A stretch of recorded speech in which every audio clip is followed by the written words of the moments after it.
Greetings, everyone. Welcome to my sketchbook. Sometimes I find myself thinking about strange things. One of those things that I sometimes think about is intelligent life. And really, are human beings it? Now, we've seen the growth of artificial intelligence. But is it possible that there are other creatures with a different kind of intelligence that live among us? Is that a possibility? Maybe. They just don't communicate the same way. I wonder about these things. There's a school of thought, I suppose, that's attached to probability. And most of the time with that stuff, as an exercise, I just like to say, well, I don't really go for it. Kind of skeptical, I guess is what you could say, how my brain works with most of that kind of stuff. It's possible, but I'm skeptical. And it's maybe one of those things that kind of protects my brain so that I'm not just somehow being caught up in conspiracy. I think that can be a problem. Conspiracy.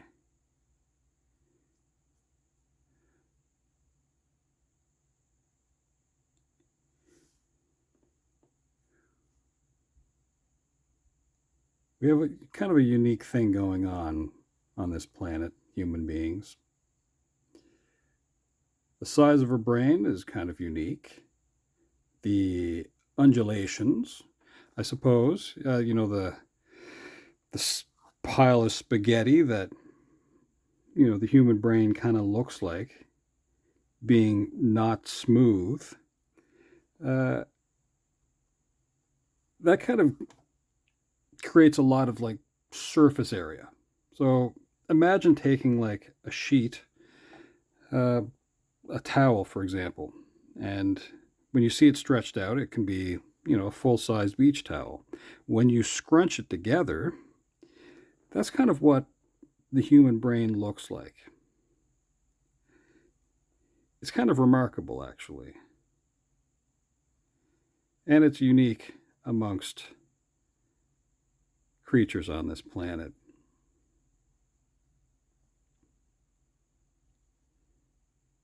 Now, is it possible that we could introduce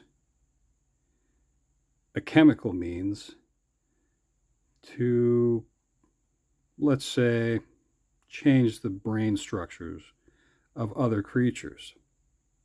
Well, I suppose that's possible. Is that something that we'd want to do? We've seen artificial intelligence kind of take off. And really, over the last 5 years, you'll hear a phrase like exponential.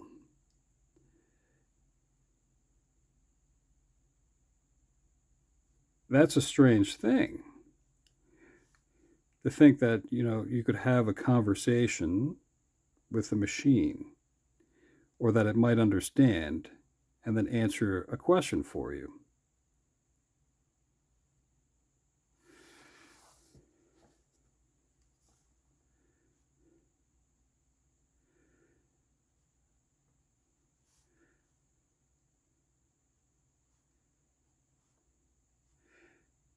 That's a strange thought.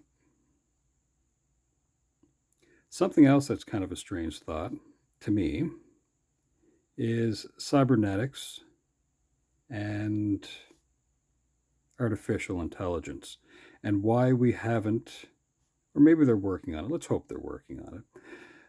Why it seems like we haven't seen replacement parts for human beings that don't have, let's say, certain mobility or, well, functionalities. So they've built robots that can kind of walk. They've built robots that can kind of hover. So if you have a spinal cord injury and there's not a chance of you recovering from that spinal cord injury, why haven't they made a self-balancing apparatus that can attach like an external skeleton to that person's body, one that would allow them to move around, walk around? I kind of wonder about that. But I guess it comes down to control after a while. So imagine you might have something like Neuralink, where you can kind of use thought.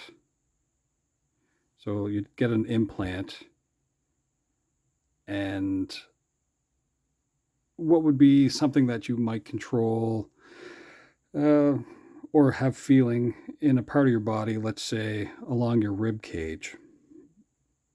But that would no longer have that functionality there that you would recognize as being, well, if you're poked in the ribs here. Instead, you train your brain to say, well, this artificial limb, artificial hand with fingertips, you'd feel the heat here, but you train yourself to say it's coming from that artificial hand. It's an interesting idea.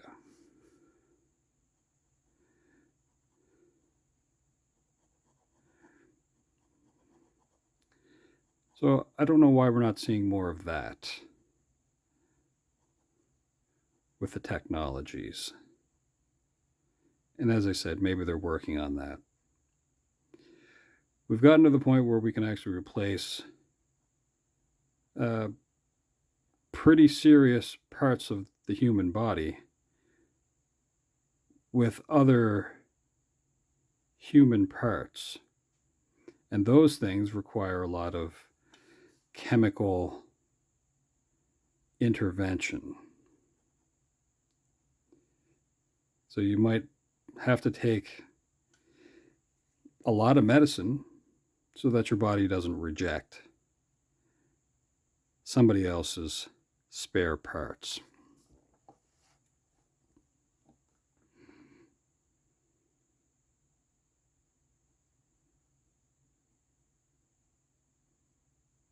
That seems interesting to me.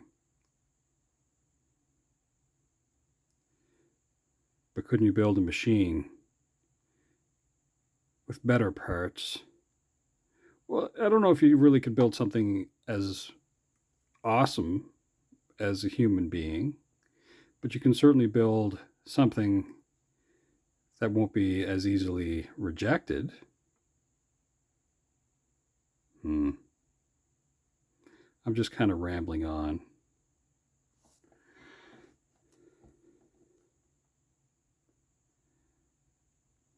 That's something that I'm kind of interested in seeing. I'd like to see somebody be able to walk again if they no longer have that ability.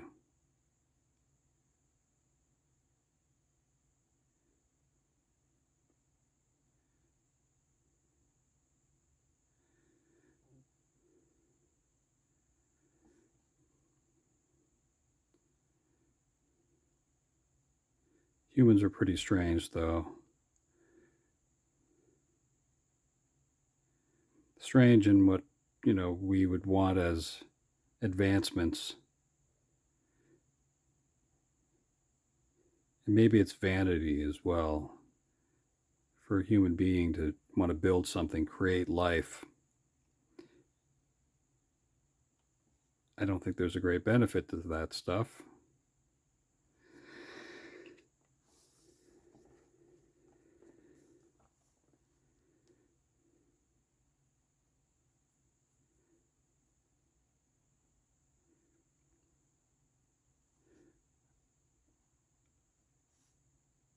And to be honest with you, I'm surprised that we haven't heard more about cloning. But I think if there is advancements in that, I think it's hidden from us.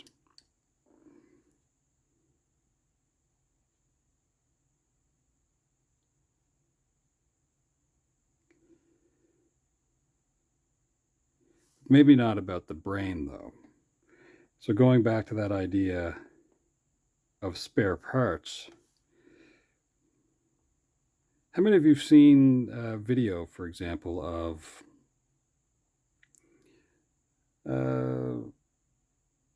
mice being bioengineered and then structurally given the ability to grow replacement parts like an ear on the side of its body? That's an interesting thing. So you could create a framework, almost like a wire framework, of tissue taken from, let's say, well, a skin graft of the person who needs a spare part. And you would grow that tissue, starting off in a petri dish.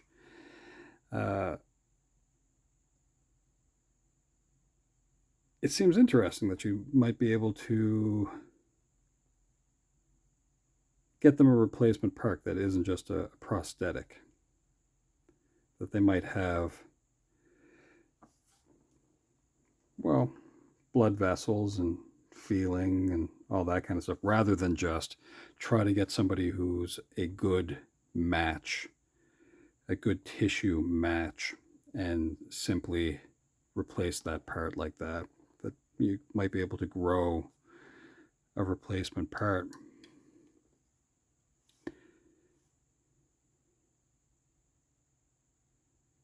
That seems interesting.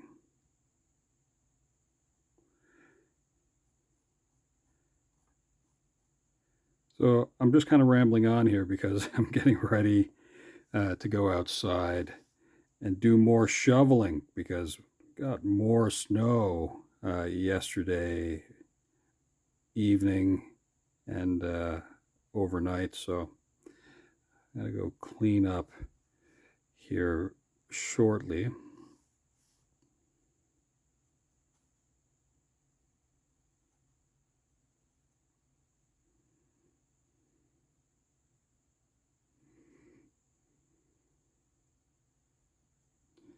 I don't know why I'm thinking about this stuff. Things just float around inside my head, I think.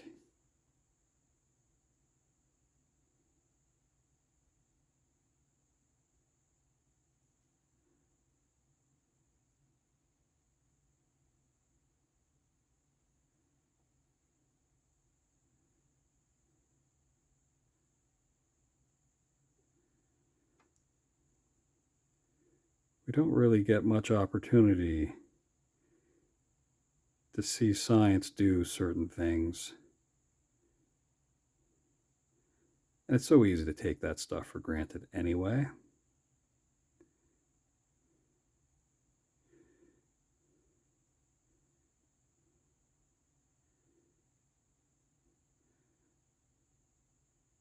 So I'm reasonably new to social media.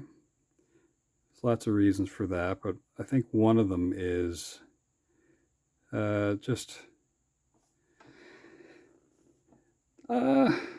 time.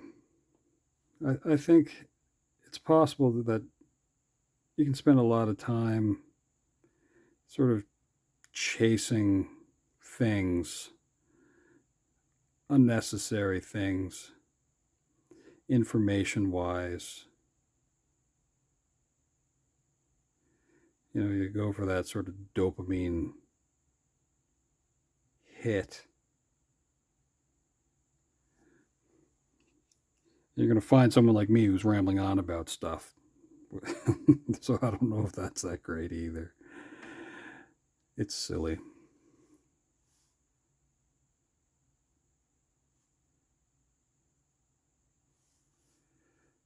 But stuff I like to think about, though.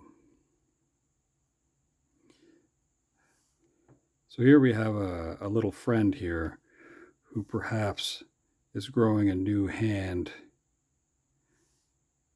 for this one here that they have that's synthetic. It's weird that that word just popped out of my mouth the way it did. Synthetic? Synthetic.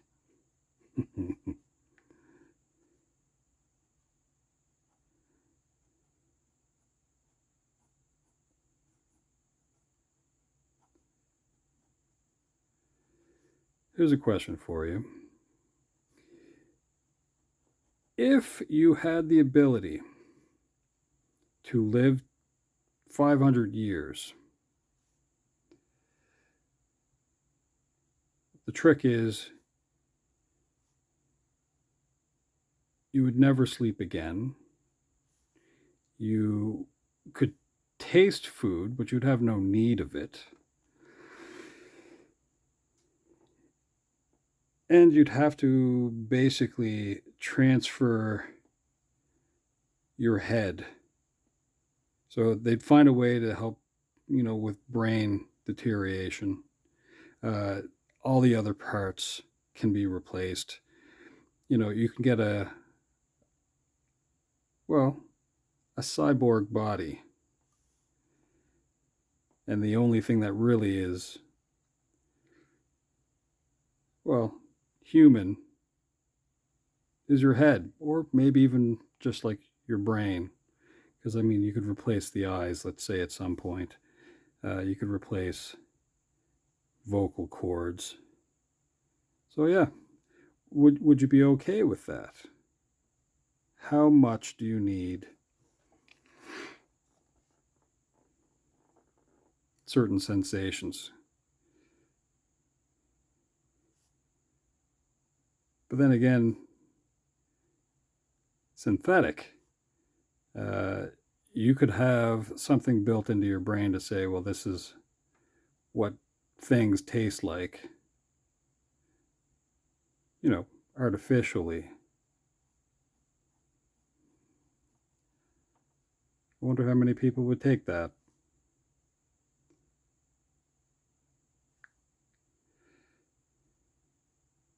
More so than what they refer to as the singularity, which would be the uploading of consciousness.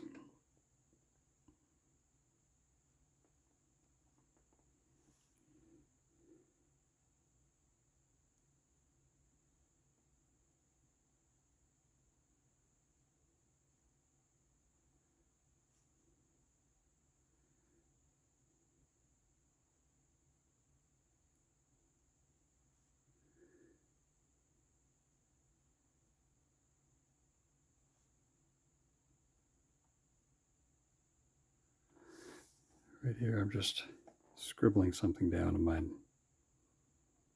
sketchbook.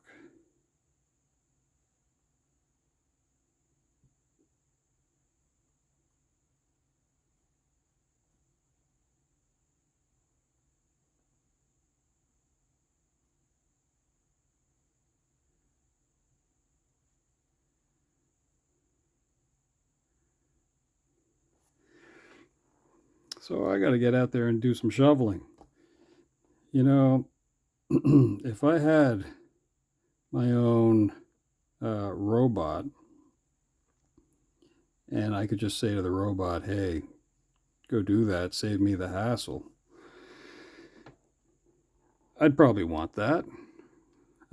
If the robot actually could think for itself and it didn't get tired, at some point would we recognize that what we really want is slave class? That's what we want out of our advancement, since we no longer treat human beings, or we shouldn't be treating human beings that way. Is that what we're expecting of robots?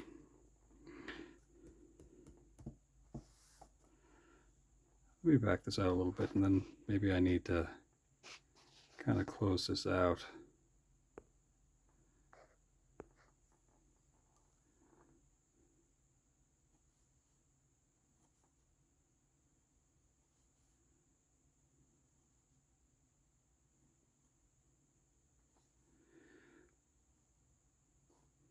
It's a strange thought to pop into my head. Yeah, what are we expecting with advancing technology, and why do we see that as a good thing? And it's good that we don't have a slave class, or that we shouldn't have a slave class. Indentured servitude definitely exists. If you go on a vacation, I think for some, uh, what is considered luxury is perhaps having your own butler and a concierge, and let's say having maid service so that you don't have to make the bed. Those things are considered luxuries. Is that what we're doing with robots? Is that the purpose of a robot? To take away those silly, mundane things? And if the machines become intelligent enough, will they recognize that that's what we use them for? Will they ask for specific rights after a while if we don't give them the proper upgrades?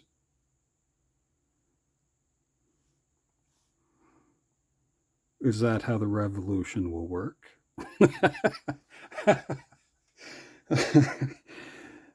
I don't think I'm that tired, but that's a wacky, wacky thing that's floating around in my head. Let's just say we should leave this like this and just let this go. Uh, that's a really strange thing. Anyway, folks, look, thanks for hanging out. My brain just sort of spills this kind of stuff out once in a while. I hope you have a wonderful day. Come back again. We'll see if we can come up with something else that's kind of silly or whatever. But just let me know your thoughts in the comments, and well, have a great day. All right, ciao for now.